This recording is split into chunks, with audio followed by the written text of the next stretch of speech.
I'd like to call our meeting to order, and we'll start with the Pledge of Allegiance. I pledge allegiance to the flag of the United States of America and to the republic for which it stands, one nation, under God, indivisible, with liberty and justice for all. Good evening, everybody. I'll have the clerk please call the roll. Supervisor Fountain? Here. Treasurer Horning? Here. Clerk Chophew? Here. Trustee Collier? Here. Trustee Germain? Here. Trustee Harper? Here. Trustee Petrucci? Here. Thank you. Item number 4 is approval of our meeting agenda. So moved. Second. Motion by Trustee Harper, second by Treasurer Horning. Any discussion? Being none, all those in favor say aye. Aye. Those opposed, nay. Motion carries. Item number 5 is call to the public. Anybody at call to the public this evening? Being none, we'll move on to item number 6, which is approval of our consent agenda. Move. Support. Motion by Trustee Petrucci, second by Trustee Germain. Any discussion? Being none, all those in favor say aye. Aye. Those opposed, nay. Motion carries. Item number 7 this evening is pending and new business. Heritage Park Wireless Tower Agreement. I'll turn this over to Manager Wickman with the proposal. Thank you, Mr. Supervisor. We, of course, have talked about this at the board table before, going back to last summer, and things have come together now. I did mention before that they have staked it out there if you want to go take a look at where they're tucking it behind the trees. The township attorneys reviewed the agreement, and I offer it for the board's review and approval. Happy to answer any questions if you have any. At this point, we're still just approving agreement with no construction? Yeah, this is we're approving to give them an option, and it's I can't remember how many years the first option term is, and then they can extend it. But at this point, I'm not aware that they have a tenant. So there is a monetary amount in exchange for that option, and then if and when they build, then a rent would go from there. If we approve this agreement, are we designating in advance where the funds are going to be deposited and used? We haven't discussed that. That's the board's privilege. We generally don't do that. All of our previous wireless tower revenues go in the general fund, and that does ultimately contribute to the surplus that goes into the capital fund, if that helps. We've not designated our previous 2 tower rents. I'll move to authorize supervisor to execute the lease agreement with American Tower. Second. Motion by Trustee Petrucci, second by Treasurer Horning. Is there any other discussion? I was just going to state my objection that I had last summer about putting it into a park, and I don't think that's a good idea. Any other discussion? Being none, all those in favor say aye. Aye. Those opposed, nay. Nay.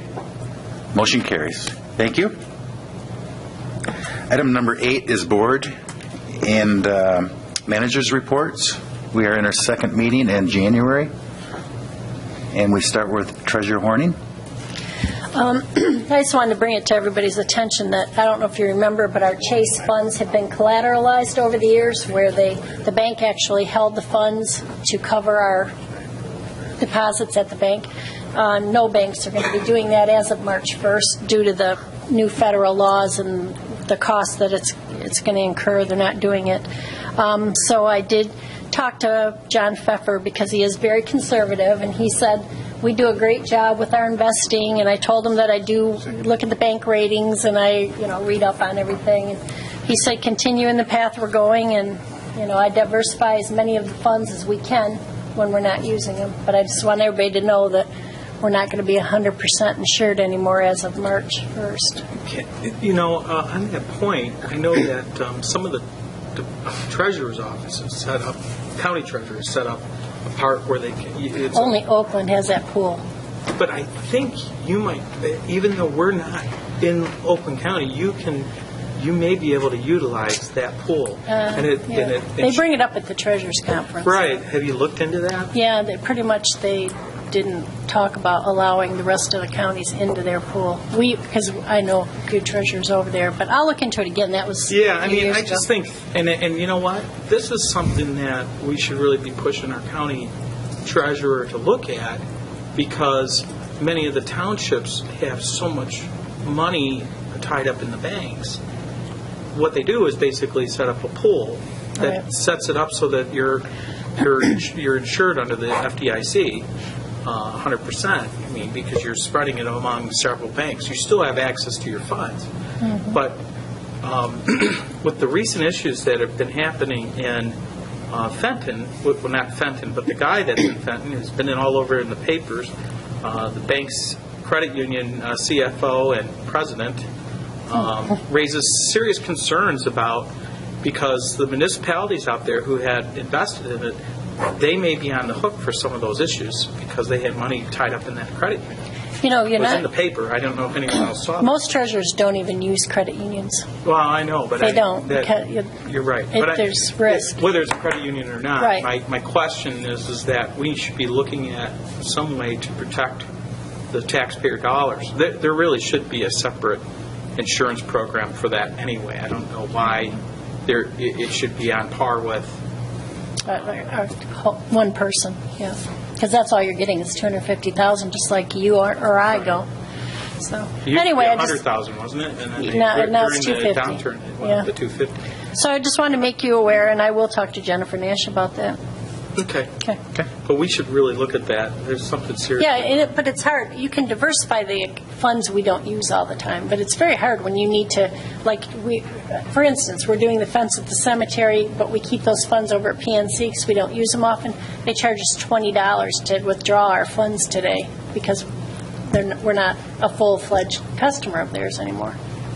So, you have a lot of things that you got to deal with. I always get a kick out of when you want to use your money, you have to pay to Yeah. use your money. Right. It never makes any sense to me since. And we continue to use Cedars, which is the program for any bank in the state of Michigan. We have a couple good people, so we Okay. try to do the best we can do. We have a couple mattresses. Thank you. Trustee Colaney. I have no report. Trustee Germain. Just two items tonight. I'd like to encourage everyone on the board and in the township itself to attend the Winterfest event that's coming up on Saturday the 30th. The hero will be in the hospitality tent providing snacks and things of that nature, and all the profits from that will be funneled back into the hero budget for use in the parks. So come hungry, and hopefully it's cold, and drink a lot of hot chocolate. We also need people to donate. So Yes. if you're willing to donate, even a case of water, if you can find a case of water, because Flint's got most of the corner of the market on that, we are looking for cases of water to sell at the hospitality tent. One vendor is offering baked potatoes that you can make up, and another vendor is offering pulled pork sandwiches. So there'll be more than snacks. Just FYI. Good. And then the second thing, following up on what the supervisor reported in the last meeting, that bald eagle that's been in the area is definitely in the area. We've spotted it on our farm several times. Great. Thank you. Trustee Harper. No report. Trustee Petrucci. I have one thing that I want to inform the board and the public that the Hartland Deerfield Fire Authority Awards Night will be on Saturday, February 6th at the high school auditorium. Starts at 5 o'clock. There'll be a complete breakdown of the work done in 2015 along with the awards to special efforts by firefighters. I hope everybody can attend Where is that, Joe? at the high school auditorium.